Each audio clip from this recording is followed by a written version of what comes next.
If you haven't watched my video, Personality Tests Don't Work, I recommend watching it as a precursor to this video so you can have a good context for why I believe the objective personality system is the most superior typology system available to date. While all personality tests exist in a subjective field, the goal of all of them is to accurately describe each individual's behavior and character relative to humanity as a whole and how we each relate to other individuals. Personality tests aim to place us on a spectrum within the human tribe as objectively as possible. So let's look at the definition of objective. Not influenced by personal feelings or opinions in considering and representing facts. Now, as we talked about in the video on personality tests don't work, this definition shows in and of itself why self-assessed personality tests are not objective and are almost a self-contradiction to the goal of personality typing and arriving at an accurate and objective view of yourself on the spectrum of personalities. The more something is influenced by an individual as opposed to the spectrum of the tribe's perspective, the less objective it is and more subjective it is. This is the genius behind objective personality system. It starts with the right premise. If we are all individually subjective, the only way to start objectifying personality typing, as it were, would be to have multiple individuals attempting to see personality type on video or with individuals in person, but to have the operators in separate rooms or locations unable to influence the other while assessing the individual's type. If two separate individuals with two separate subjective perspectives could consistently land on the same type, this would by definition be more objective than what we've been able to produce so far in the typing community with self-personality tests. This is because the two individuals involved in the exercise would be forced to let go of their individual biases over time and align with their partner on what is actually consistently observed. They would be forced to align themselves with repeatable explanations and categories for the human behavior they are observing. The more, the better. If 3, 4, 5 individuals can consistently land on the same type, this would prove to be even more objective. To take this to the furthest degree, I think the most objective typing system would duplicate this process across all 16 base personality types.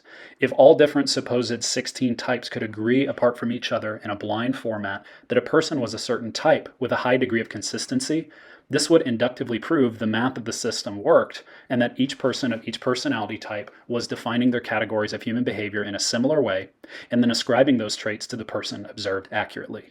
While OPS is not quite there yet, one of their stated goals is to have multiple operators able to identify the patterns with 90% accuracy.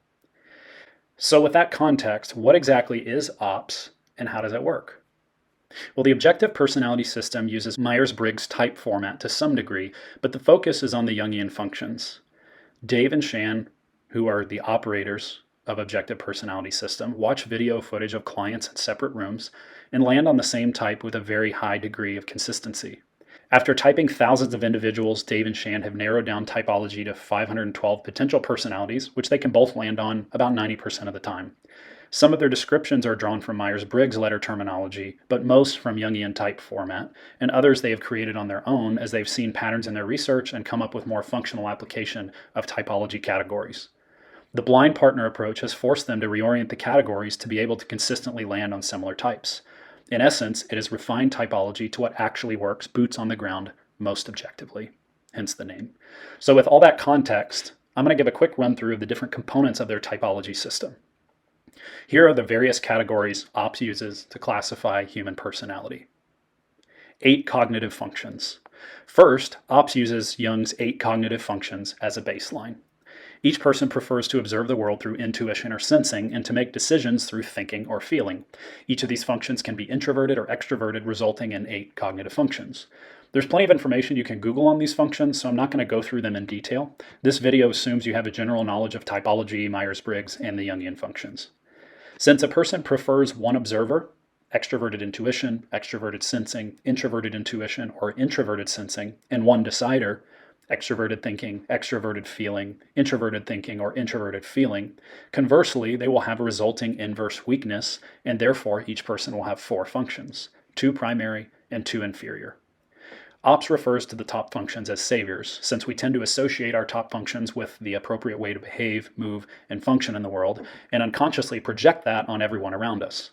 Savior functions are not what we necessarily like doing, but they are what we ultimately take responsibility for, and ultimately what define our ego and our interactions with the world.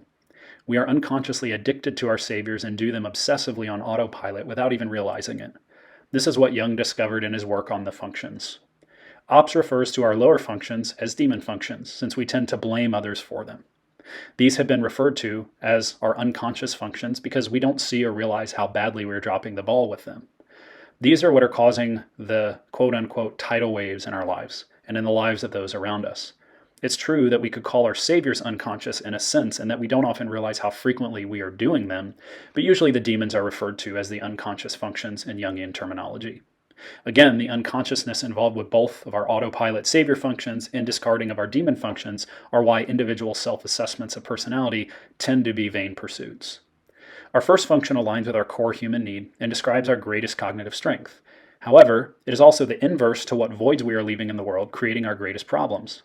That would be our last and underworked function. Ops uses Myers-Briggs terminology to help define 4 core human needs that also correlate with Tony Robbins' 4 human personality needs. These core human needs align with each individual's dominant or first function. EPs are going to be driven by variety. They're going to prefer variety and struggle to narrow down. IJs are going to want predictability and struggle to pursue variety. IPs prioritize the self to the detriment of the tribe. And EJs prioritize others to the detriment of self. So you can see here how the core human need is driving via that first function. Our middle functions tend to be relatively balanced and don't get us in too much trouble. For people with 2 observer functions balanced in the middle, Ops refers to these individuals as double observers or single deciders. For those with 2 decider functions balanced in the middle, Ops refers to these individuals as double deciders or single observers. Single deciders have people problems. Single observers have control chaos problems. Jumpers. While the Myers-Briggs formulation of the Jungian functions default to 16 base personality types, Ops assumes 32. The difference is that Myers-Briggs does not allow for 2 introverted functions or extroverted functions to be grouped as saviors and demons. They are forced to alternate in Myers-Briggs. But in Ops, and I think in reality, this is not the case. There is no reason to assume someone who prefers introverted thinking cannot also prefer introverted sensing, or that someone with extroverted thinking cannot also prefer extroverted intuition cognitively. These types would be super introverts or super extroverts and seem to clearly exist on the spectrum in Dave and Shan's research.